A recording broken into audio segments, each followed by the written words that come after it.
اقبال عظیم کی شاعری، اس کے ساتھ ایک تو یہ بھی المیہ رہا کہ اکثر اقبال عظیم کی شاعری کو لوگ علامہ اقبال کی شاعری سے تشبیہ دیتے رہے۔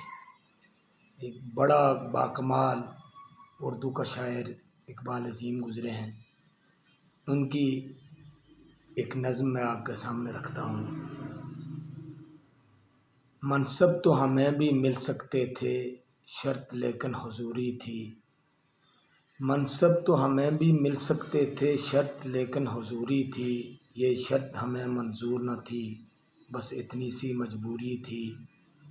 کہتے ہیں کہیں ایک نگری تھی، سلطان جہاں کا جابر تھا، اور جبر کا اذن عام بھی تھا، یہ رسم وہاں جمہوری تھی۔ لہجے میں آنا ماتھے پہ شکن اس وقت کا عین تقاضا ہے۔ لہجے میں آنا ماتھے پہ شکن اس وقت کا عین تقاضا ہے۔ اب ہر وہ بات ضروری ہے جو پہلے غیر ضروری تھی۔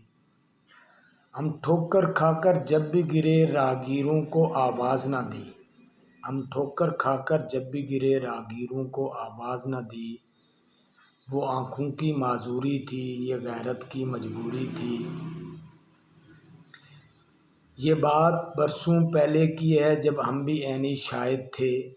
ایک دور بہاراں آیا تھا لیکن وہ بہار ادھوری تھی۔ آنکھیں بھی ملی لب بھی ہلے ماتھے پہ ایک شکن بھی ابھری۔ آنکھیں بھی ملی لب بھی ہلے ماتھے پہ ایک شکن بھی ابھری۔ گو منہ سے اس نے بات نہ کی، بات تو لیکن پوری تھی۔ ہم اہل سخن کی قیمت ہے اقبال زبانی داد و دہش۔ ہم اہل سخن کی قیمت ہے اقبال زبانی داد و دہش۔ کل محفل میں جو ہم کو ملی وہ داد نہ تھی، مزدوری تھی۔ بہت شکریہ۔